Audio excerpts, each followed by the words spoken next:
बिस्मिल्लाहिर्रहमानिर्रहीम। अस्सलाम वालेकुम। कैसे हैं फ्रेंड्स? उम्मीद करती हूँ आप खैरियत से होंगे। अल्हम्दुलिल्लाह मैं भी खैरियत से हूँ। आज मैंने बनाए हैं बहुत ही मज़ेदार, बहुत ही लजीज आलू मटर वाले चावल।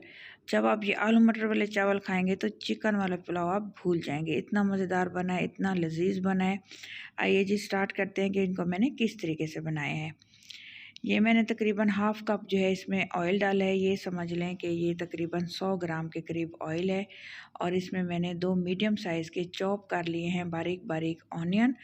प्याज तो लाजमी डालने चाहिए चावलों में, क्योंकि प्याज का ही असल टेस्ट आता है। और इसमें तकरीबन मैंने 8 से 10 जमे लिए हैं लहसुन। लहसुन को भी जैसे ही प्याज गोल्डन ब्राउन होने लगे हैं तो लहसुन को मैंने डाला है कि इसकी भी खुशबू अच्छी सी जब खूबसूरत आने लग गई तो 1 टीस्पून इसमें डाला है मैंने साबुत ज़ीरा। चावलों में जो है साबुत ज़ीरे का इस्तेमाल लाजमी किया करें, क्योंकि इसके बहुत फ़ायदे होते हैं। तो इसमें मैं डालूँगी चॉप किए हुए 2 टमाटो। बहुत ही बारीक बारीक मैंने इनकी कटिंग की है। ये देखें, आपको वीडियो में पता चल रहा होगा। अच्छे से जब इसको मिक्स कर लेंगे तो इसमें मैं डालूँगी कुछ स्पाइसेस जो हमारे मुंह को टेस्ट देते हैं।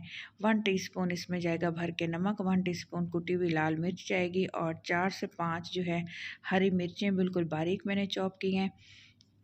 1 टीस्पून इसमें जाएगा सूखा धनिया पाउडर, हाफ़ टीस्पून जाएगा ज़ीरा पाउडर का भी इस्तेमाल हम लोग कर रहे हैं साथ में। और अच्छे से इसको मिक्स कर लेंगे। बिल्कुल ये जब तक सिंपल और सादा तरीक़ा से मटर वाले चावल बनाए जाएँ तो उतना ये इतने अच्छे लगते हैं। इनका एक अपना नेचुरली टेस्ट होता है मटरों का चावलों के अंदर, तो बहुत हर एक बंदे के ये पसंद होते हैं। थोड़ा सा इसमें पानी शामिल करूँगी और इसको लगा दूँगी ढक्कन। ढक्कन लगाने के बाद तकरीबन 3 से 4 मिनट के बाद मैं आपको इसकी कंडीशन चेक कराती हूँ। तो आप आलू मटर वाले चावल बना के देखें, इंशाल्लाह ताला आप लोगों को बहुत पसंद आएंगे, बहुत मज़ा आएगा आप लोगों को खाते हुए। ये देखें, अच्छे से इसको मज़ीद मिक्स करेंगे और अच्छे से इसकी हम लोगों ने कर लेनी है जी भुनाई मसाले की।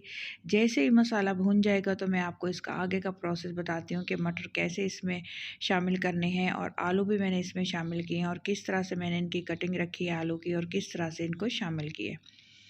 ये देखिए, ये लिए मैंने 3 बिल्कुल छोटे साइज़ के आलू थे, उनको मैंने हाफ़ में कट लगा लिए। 1 प्याली मेरे पास फ्रोज़न मटर है, मैं 1 प्याली इसमें शामिल कर रही हूँ। ये समझ लें 1 पाव के करीब हैं ये मटर। अच्छे से इसको हम लोग कर लेंगे मिक्स।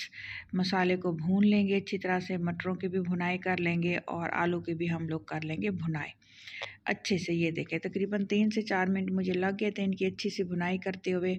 और मज़ीद देखें इसमें मैंने क्या शामिल किया है और कैसे शामिल किया। वीडियो को पूरा देखेंगे, इंशाल्लाह ताला आप लोगों को बहुत पसंद है। कि हरा धनिया मैंने इसी स्टेज पे डाल दिया था ताकि हरे धनिया की खुशबू जो है इसमें फैल जाए, और जब चावल हम इसमें शामिल करें तो बहुत अच्छा और मज़ेदार सा टेस्ट आए। अब मैं क्या करने लगी हूँ, इसमें शामिल करने लगी हूँ मैं इसमें वाटर। सबसे पहले जिसमें मैंने चावल भिगोए के रखे हुए थे वो वाला पानी इसमें मैं डालूँगी। चावल है मेरे पास तकरीबन 800 ग्राम के करीब। 800 ग्राम के करीब चावल हैं, तो इसमें ये समझ लें कि मेरे पास 2 गिलास चावल हैं, तो इसमें मैं पानी जो है तकरीबन 3 गिलास शामिल करूँगी। अंदाज़े से मैंने पानी डाला है, वो वाला पहले चावलों वाला पानी डाला है, बाकी मैंने अंदाज़ा लगाया है कि ये 3 गिलास के करीब पानी है। मतलब कि जिस बर्तन से आपने मेजरमेंट करनी है चावलों की, अगर वो 1 है तो आपने उसको ये समझ लें 1.5 डालना है। अगर वो 2 कप हैं तो उसी कप से आपने 3 कप पानी डालना है। ये मैं चिकन क्यूब्स शामिल करूँगी। चिकन क्यूब्स लाजमी आप डालिएगा, क्योंकि इसका मज़ेदार सा टेस्ट आता है। और वेजिटेबल्स जिसमें शामिल कर रहे हो आप लोग तो चावलों में, उसमें तो लाजमी ये डालना चाहिए। अच्छे से जैसे बॉयल आ जाएगा इसमें मैं कर दूँगी ये राइस। ये कच्ची कैनात मैंने ली है।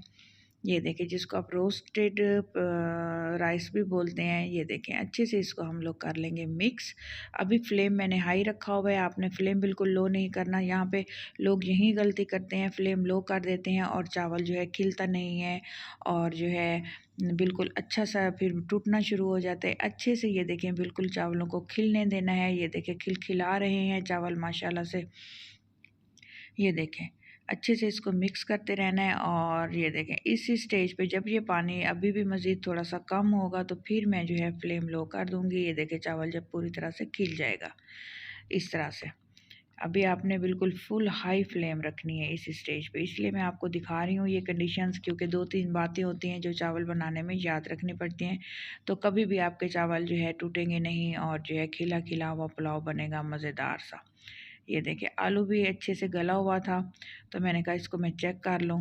ये देखें अब इस स्टेज पे क्या करेंगे, फ्लेम कर दूंगी मैं लो और मैं रख दूंगी इसके नीचे तवा, बिल्कुल बारीक आंच कर दूंगी। इसमें आप रुमाल से भी जो है दम लगा सकते हैं, लेकिन ये मेरे पास एयर टाइट वाला ढक्कन है, इससे जो है हवा बाहर नहीं जाती, तो मैंने इसको दम लगाया है तकरीबन 8 से 10 मिनट का, बिल्कुल बारीक आंच पे। माशाल्लाह से हमारे आलू मटर वाला पुलाव रेडी हो चुका है, बहुत ही डिलीशियस, बहुत ही मज़ेदार। अगर आपको ये मेरी रेसिपी पसंद आ रही हो तो प्लीज़ मेरे चैनल को सब्सक्राइब कर दीजिएगा। जो पहले से सब्सक्राइब कर चुके हैं उन लोगों का बहुत बहुत शुक्रिया। जो लोग किसी की हेल्प करते हैं बहुत अजीम होते हैं वो लोग, मैं आपको बता नहीं सकती। अपना ख्याल रखिएगा। अल्लाह हाफिज़।